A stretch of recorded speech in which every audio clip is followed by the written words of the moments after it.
देशों का हिस्सा है, मगर हम भारतीय इसे अपने घर का रोशनदान कहते हैं, रोशनदान करते हैं।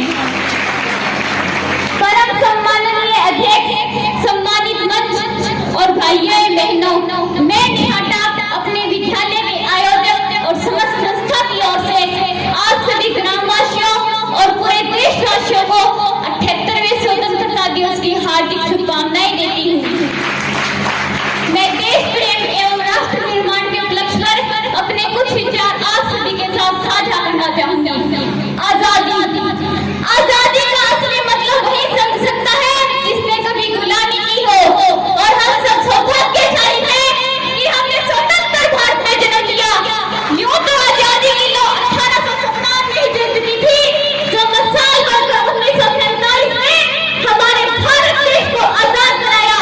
मैं प्राचीन, मध्यकालीन और वर्तमान भारत के उदाहरणों से ये स्पष्ट करना चाहूंगी कि जब हम फिरंगियों के फेरे में फंस गए थे तो हमें बसंती प्याला की एक मास्टर उड़ाते थे। उनके वंदे मातरम के नारों से खून में आने वाला 5 डिग्री का उफान अंग्रेजी शासकों की जड़ों में तूफान ला देता था। लोग मर जाते थे, मिट जाते थे, फांसी चढ़ जाते थे, तो वे भी अपनी देशभक्ति साबित कर रहे होते थे, क्योंकि उस दौर की देशभक्ति की यही कसौटी थी।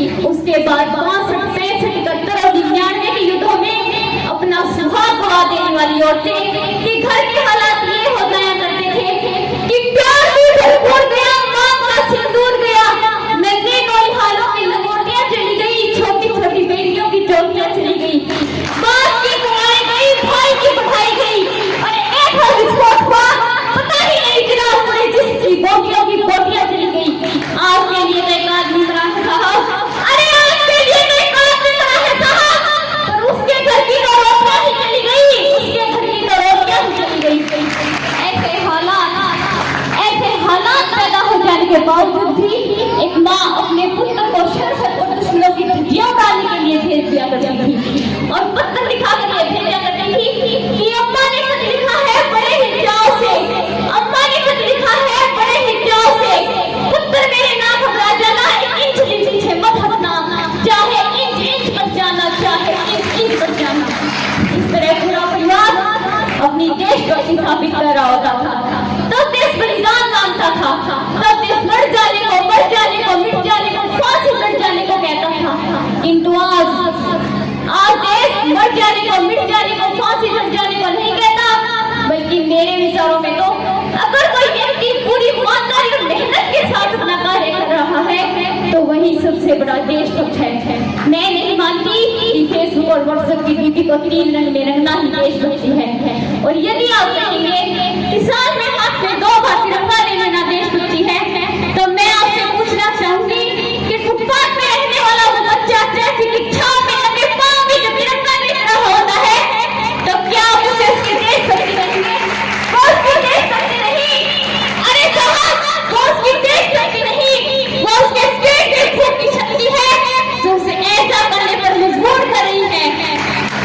वो ना मस्जिद को जानते हैं, ना शिवालयों को जानते हैं, ना मस्जिद को जानते हैं, ना शिवालयों को जानते हैं।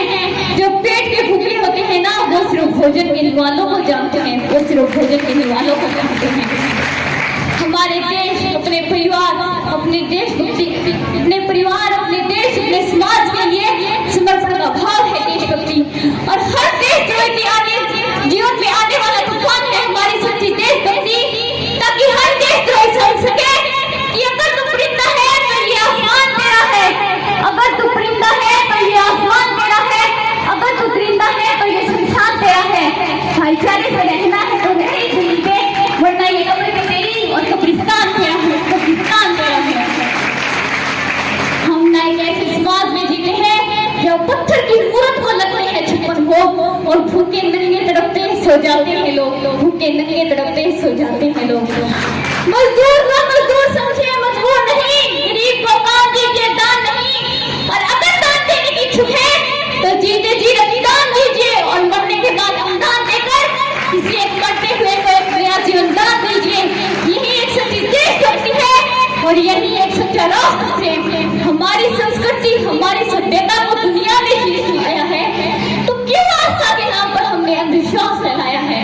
और मैं सैल्यूट करना चाहूंगी बॉर्डर पर दिन रात खड़े उन जवानों को, किसानों को, हमारे देश की पुलिस प्रशासन को, जो देश में मौजूदा हर उस व्यक्ति को जो पूरी ईमानदारी और मेहनत के साथ अपना कार्य कर रहा है, जिनके बिना राष्ट्र निर्माण की कल्पना करना भी असंभव सा लगता है।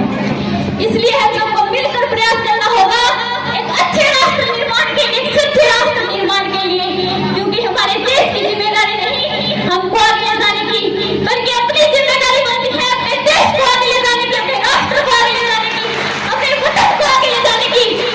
और एक दिन ऐसा जरूर रहेगा जब पाकिस्तान, और पाकिस्तान ही क्यों सारा जहां जय हिंद कहेगा, क्योंकि सारे जहां से अच्छा ये हिंदुस्तान हमारा